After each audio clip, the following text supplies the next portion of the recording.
On voit un autre Dieu ne voit pas l'image. Notre Dieu, il voit l'intégrité. Alléluia. Amen. Alors ne sois pas quelqu'un qui aime sonner l'image, mais aime sonner ton intégrité avec Dieu.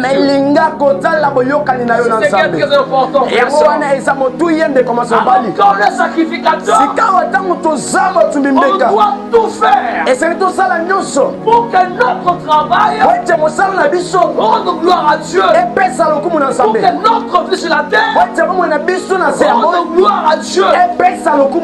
Alléluia. Amen. Alléluia. Yes.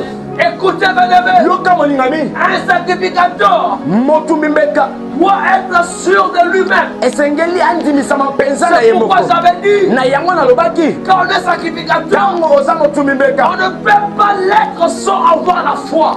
Ça veut dire que quand on est sacrificateur, tu amènes des solutions là où d'autres avaient échoué. Alléluia. Amen. Alléluia. Amen. Et ce matin, bien-aimé, je vais parler sur l'impact de la bénédiction. Je parle sur l'impact ou la puissance de la bénédiction. C'est très important que l'on puisse en parler. Alors ce matin, écoutez, bien-aimé, je vais parler sur la puissance de la bénédiction. Est-ce qu'on peut élever pour la Bible?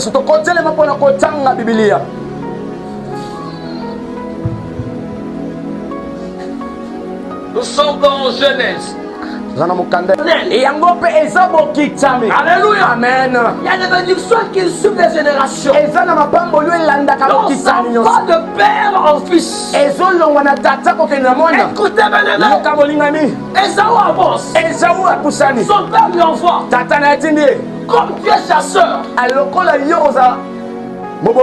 va maintenant et chasse-moi un gibier, un vrai animal que je veux manger. Et il lui dit, lorsque tu reviendras, prépare-le bien pour moi. Il dit ceci, prépare à la manière que j'aime. Ça veut dire, ne prépare pas comme tous les jours. Il y a des personnes qui préparent très mal.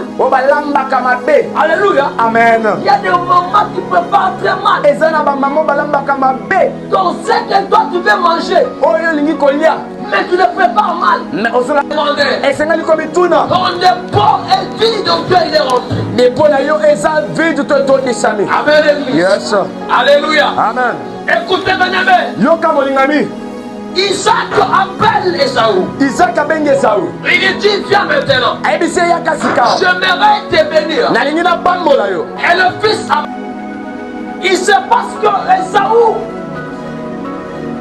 est venu vers son père. Et quand il est arrivé, le père lui dit, mon fils, tu vois maintenant que je suis devenu vieux. J'ai vraiment grandi. Je ne parviens plus encore à bien voir. Maintenant,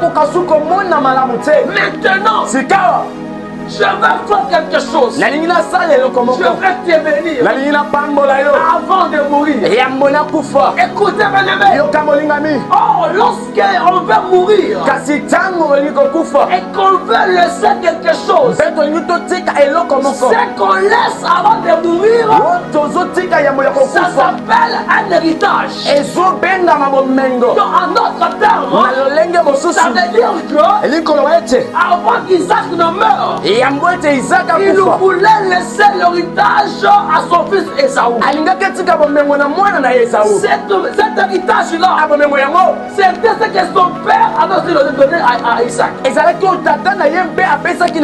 veut dire que ce qu'Abraham lui avait donné, il voulait également donner à son fils. Ça veut dire la bénédiction